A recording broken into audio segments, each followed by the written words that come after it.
Di zaman serba virtual ini, salah satu hal yang lagi mengemuka, yang lagi hot-hotnya dibicarakan oleh masyarakat adalah paduan suara yang dilakukan secara virtual.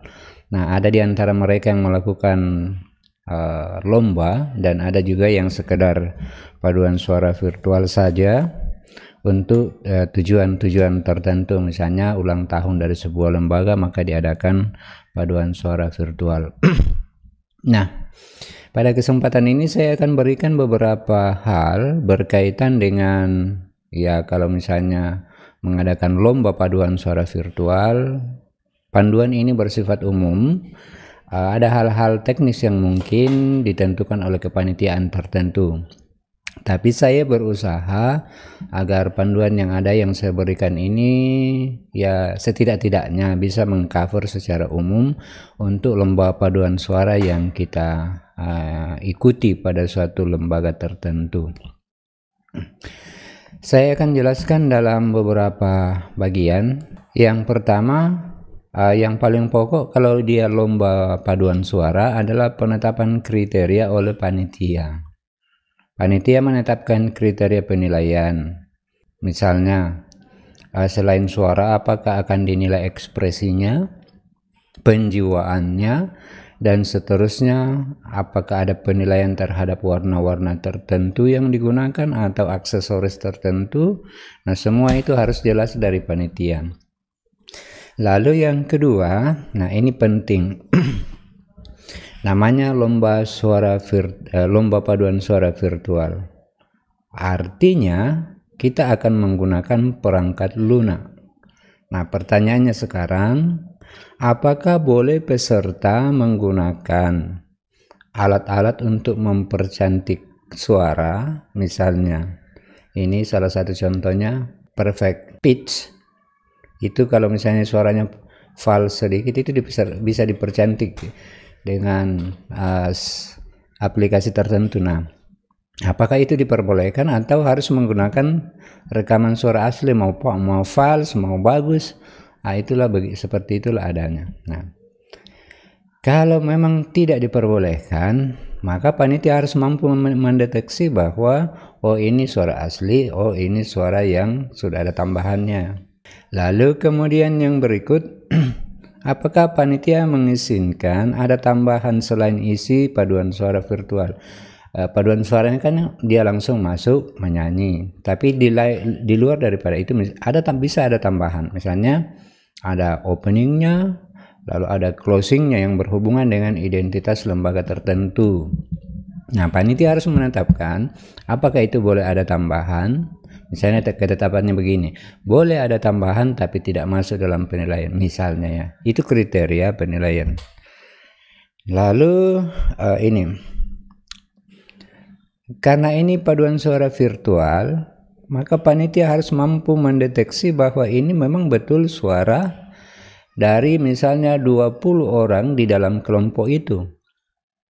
Jangan-jangan terjadi 20 orang di dalam kelompok itu hanya lip sync saja, sedangkan suara misalnya hanya diisi oleh 4 laki-laki, 4 perempuan, lalu jadilah seperti paduan suara yang seolah-olah ini kok bagus sekali kedengaran. Nah, ini yang harus dihindari. Maka panitia harus cukup cerdas untuk ini. Panitia selain dari sisi bisa menilai lagu, harus juga cerdas dari sisi teknologinya. Karena kalau tidak, ya bisa saja kita keliru. Oh iya, kita sudah berhasil dan hasilnya bagus, ternyata itu hasilnya yang dari nomor 4 ini. Jadi kita tertipu. Itu bagian yang pertama. Lalu bagian yang berikut, nah ini persiapan. Saran saya, kalau misalnya dikatakan 20 sampai 25 peserta, ambillah 20 saja. Kenapa begitu? Nah, membentuk paduan suara virtual itu tidak mudah. Contoh, kita mau perekaman suara, maka 25 orang ini harus berlatih sendiri-sendiri, merekam sendiri, dan yang paling repot adalah bagian editornya. Dia harus menyatukan 25 rekaman ini dan seterusnya untuk menjadi sebuah paduan suara. Jadi seminimal mungkin pesertanya Tapi semua tergantung pada komunitas yang ikut dalam lomba. Lalu yang kedua, dalam persiapan ini siapkan dan bagikan naskah lagu. Ya, saya kira ini hal yang umum. Siapkan dan bagikan naskah lagu yang akan dilombakannya. Di dalamnya kan sudah ada biramanya, nada dasarnya, dan seterusnya. Dan diharapkan bahwa semua itu harus sama pada setiap peserta, karena ini mereka akan merekam sendiri-sendiri.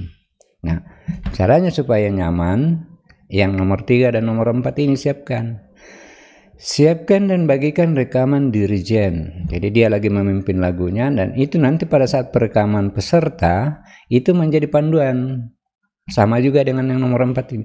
Siapkan dan bagikan, bukan yang nomor 4 ini, siapkan dan bagikan musik pengiring. Jadi ini nomor 4 ini keliru, salah. Musik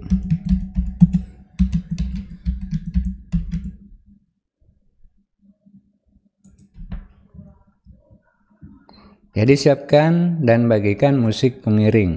Nah, untuk poin yang ketiga dan keempat ini harus direkam satu kali, sehingga dirijennya sudah ada, musik pengiringnya juga sudah ada, pesertanya, tiap-tiap orang pesertanya tinggal mengikuti itu, merekam suara sendiri sambil mendengarkan dari headset yang musik pengiringnya, lalu dia menyanyi. Jadi dia harus menggunakan 2 alat. Yang pertama itu laptop untuk memutar tampilan dirijen dan musiknya, dan yang kedua mungkin handphone untuk merekam dia punya suara sendiri untuk menyanyi. Nah, itu hal-hal yang harus disiapkan sebelum perekaman.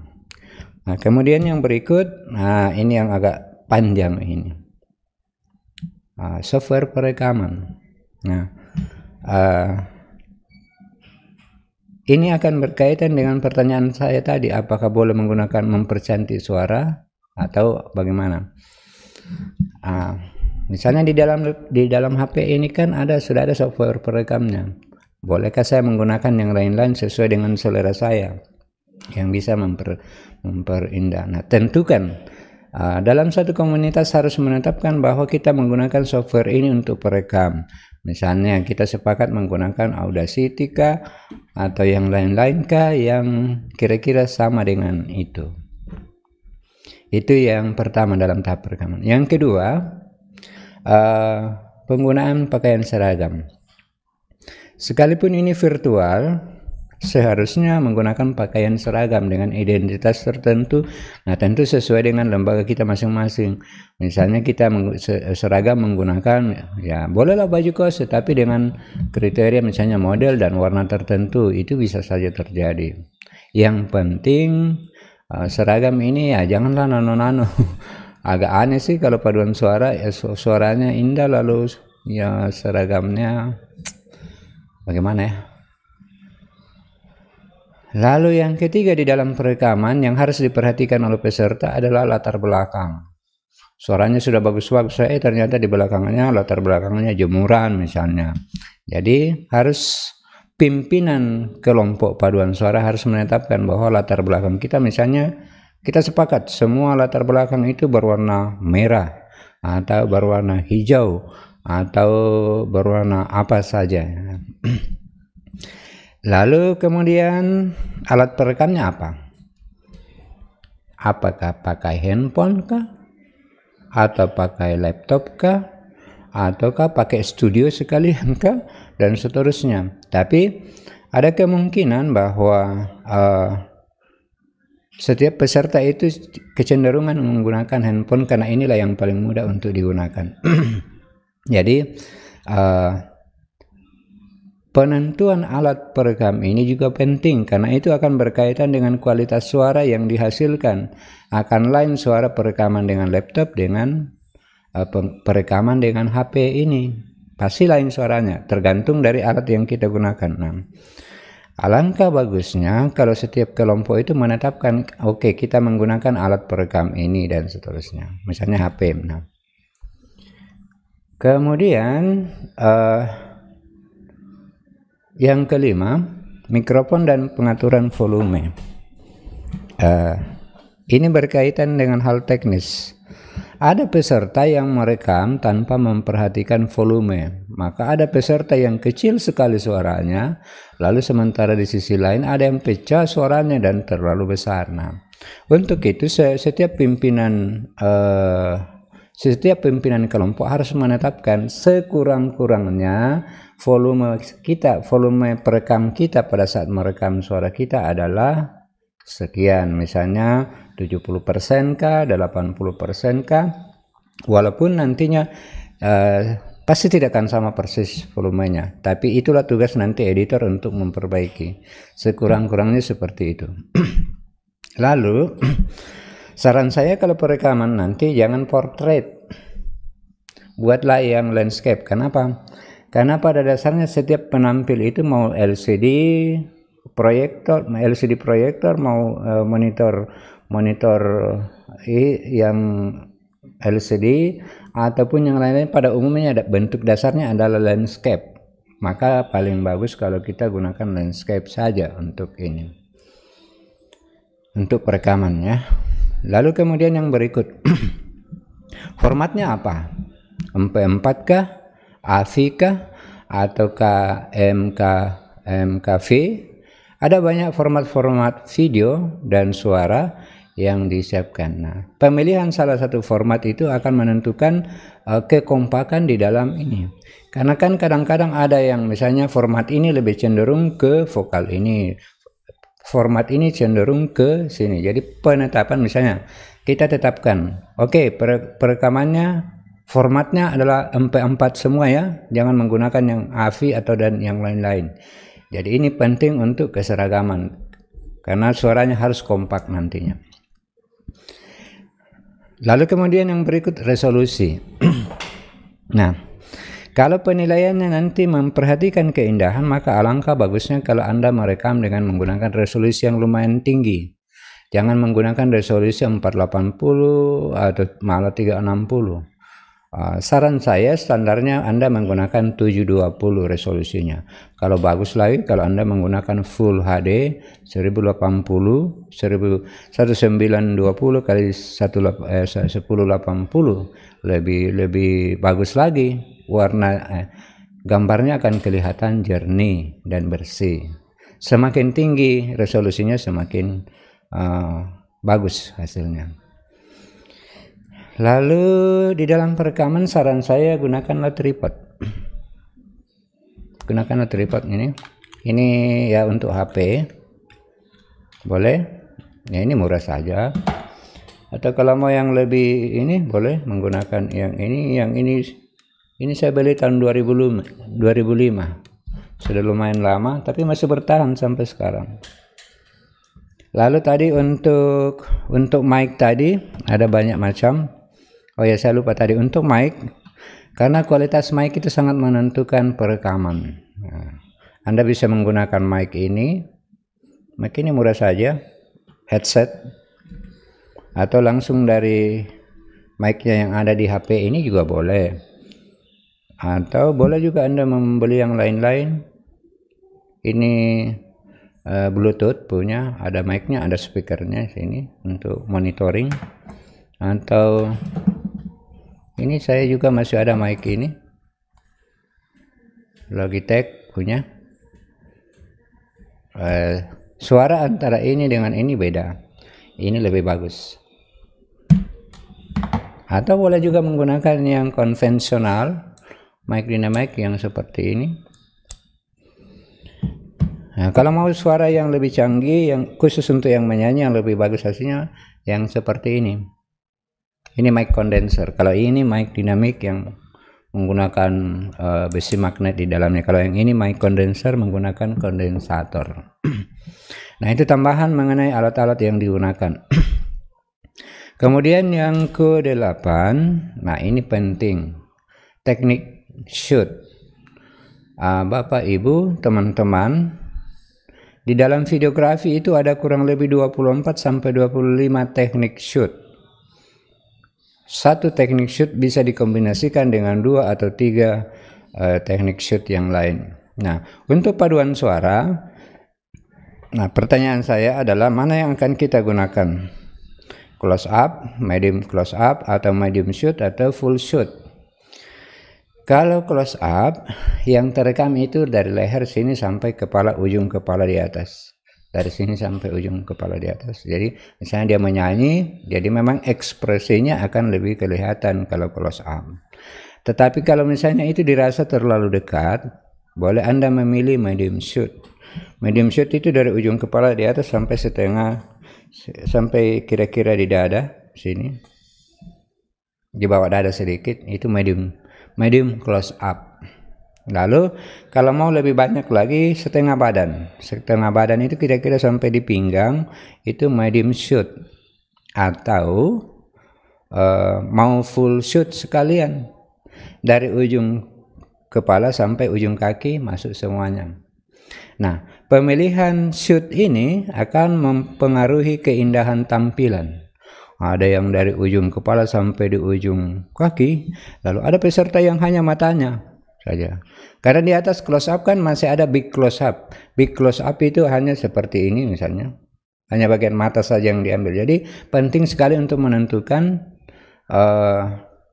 shoot mana yang akan kita gunakan berdasarkan besar kecilnya objek yang dihasilkan. Lalu kemudian yang kedua masih teknik shoot.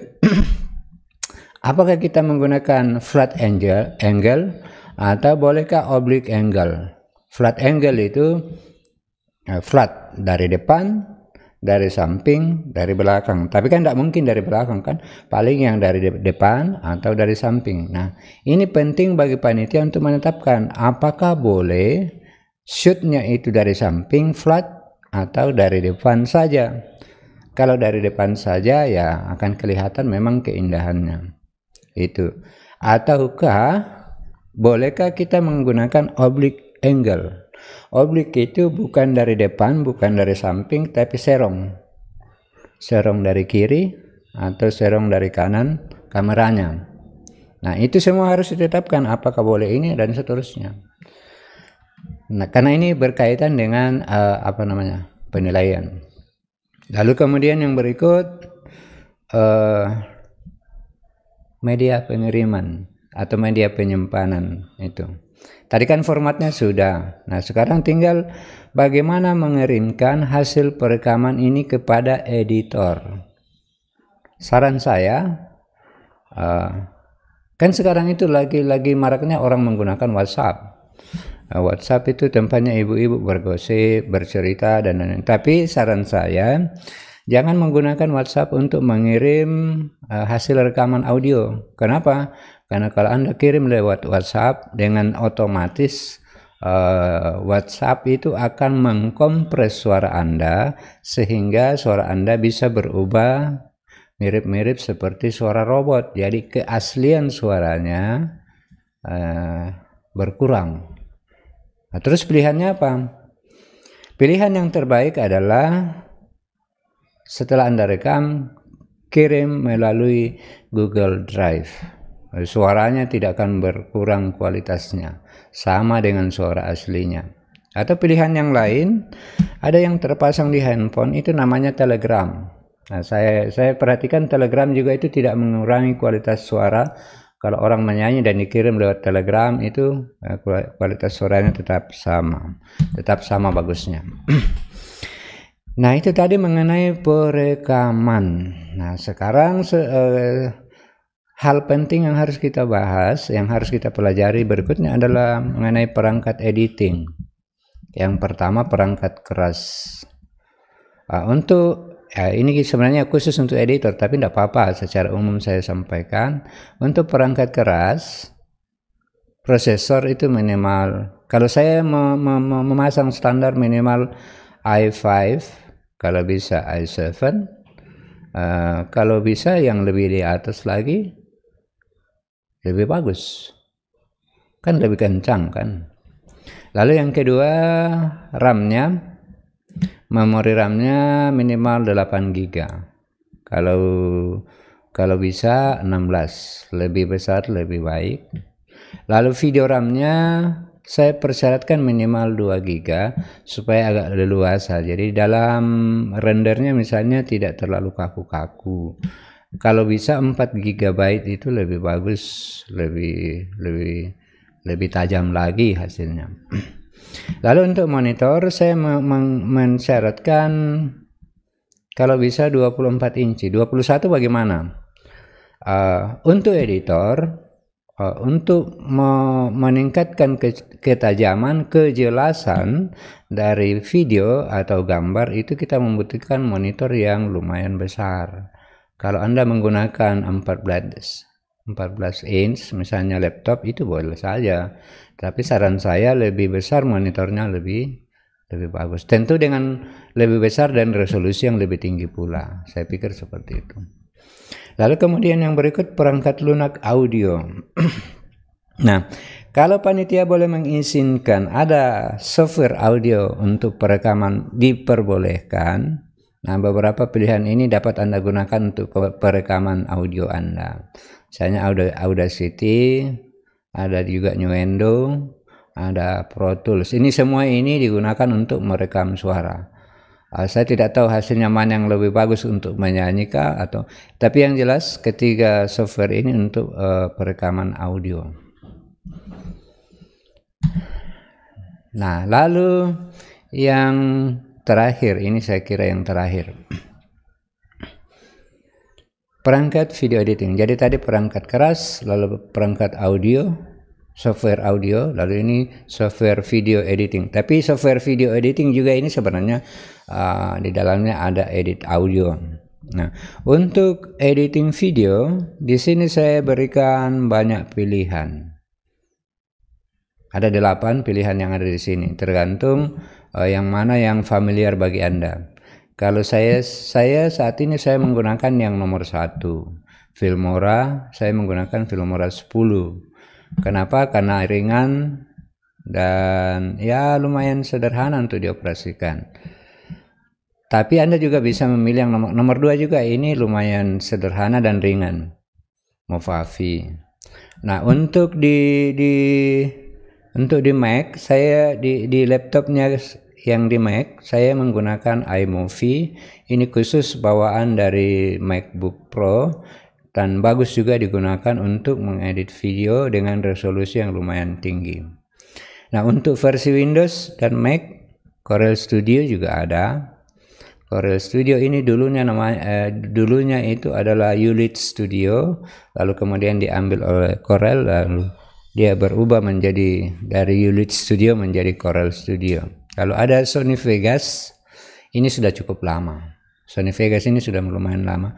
Masih ada lagi sebenarnya ada Pinnacle. Pinnacle itu juga adalah sederhana dan ringan. Lalu kemudian ada Final Cut. Lalu kemudian ada Power Director. Lalu kemudian yang paling canggih. Nah, yang paling canggih adalah nomor 8. Kenapa saya katakan yang paling canggih? Pewarnaannya, kemudian efek-efeknya, filternya, dan seterusnya itu sangat lengkap adanya di Adobe Premiere. Tapi itu berbanding lurus dengan tuntutan perangkat keras. Kalau memori Anda 8 GB itu agak ya lumayan pincang-pincang sedikit kalau 8 GB. Standarnya 16 GB kalau Anda mau menggunakan Adobe Premiere. Tapi hasilnya juga saya jamin bahwa dari 8 ini yang terbaik hasilnya adalah yang ini, Adobe Premiere. Dia yang terbaik. Nah, saya sendiri sudah memasang ini. Nah, untuk aplikasi ini semua yang ada di depan ini berbayar semua, kecuali yang nomor 3. Nomor 3 kalau Anda membeli MacBook di nomor 3 ini langsung ada bawaan, tidak beli tambahan lagi, langsung ada di dalam. Kalau di Windows kira-kira sama dengan Windows Movie Maker ini, iMovie ini. Kalau di Windows itu bawaannya Windows Movie Maker, kalau di Mac itu bawaannya iMovie. Ya sederhana tapi lumayan bagus untuk mengedit video.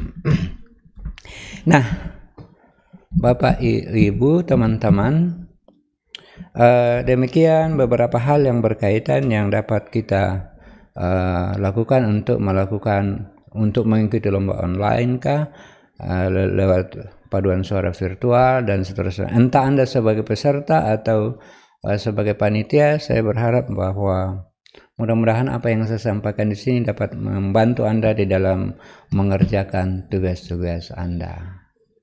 Selamat belajar dan salam sehat untuk Anda.